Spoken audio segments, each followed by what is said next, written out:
Okay, there were some good moments that came out of this sanctuary city hearing, and that is that it was supposed to be the Republicans like grilling the mayors. It didn't actually work out that way in practice.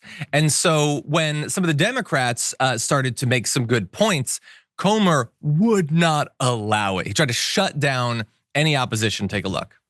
I'd like to seek unanimous consent to enter into the record this article, and I'll do this as a survivor of sexual violence myself. Data from Texas shows that U.S.-born without objection, so ordered. We've put it in the record. I haven't entered it. You have what? Mr. Chair, can I have several articles. I need to enter them. Let me just go ahead with what the articles are. What they speak to. What's the next article? Let me proceed.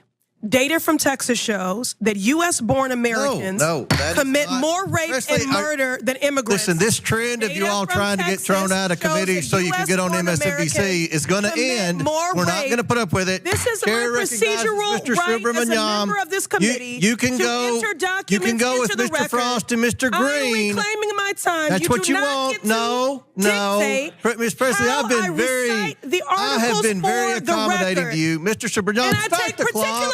Umbrage as a survivor of sexual violence. I will enter into the record. This is my right. Thank you. No.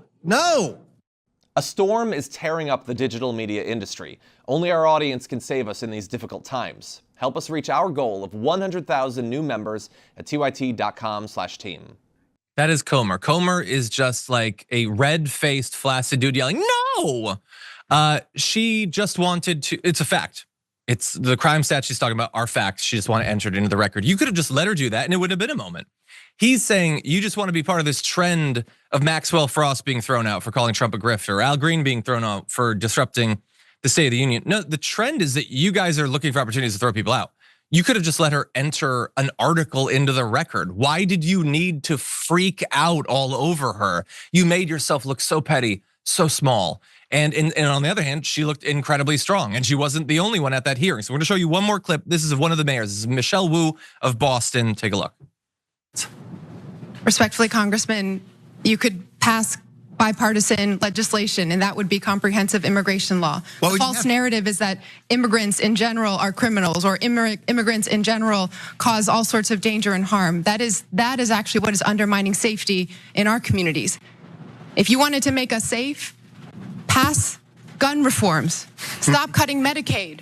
Stop cutting cancer research. Stop cutting funds for veterans. That is what will make our city safe. Yeah, that was really good points. Paul Gosar had literally nothing. He just sat there contorting his body and looking like a guy who probably owns a shed somewhere remote in the woods, and he's definitely kidnapped and eaten a couple of hikers. Yeah, he looks like he looks like he's a background Klansman in a production of Mice and Men. Like he is like fully being inhabited by a devil. Like, I mean, this is a guy who's gone to all the America First PACs, and it's just amazing to juxtapose him, that juxtaposition with like the beautiful Michelle Wu. I'm sorry, and she's poised, and she's a mother. She had a 7-week-old infant in the chamber with her, and here she is offering this incredibly cogent and honest look at what real public safety is. And I'm so glad that these dumbass Republicans, hauled the Democratic mayors in front of them to basically have them explain that safety for them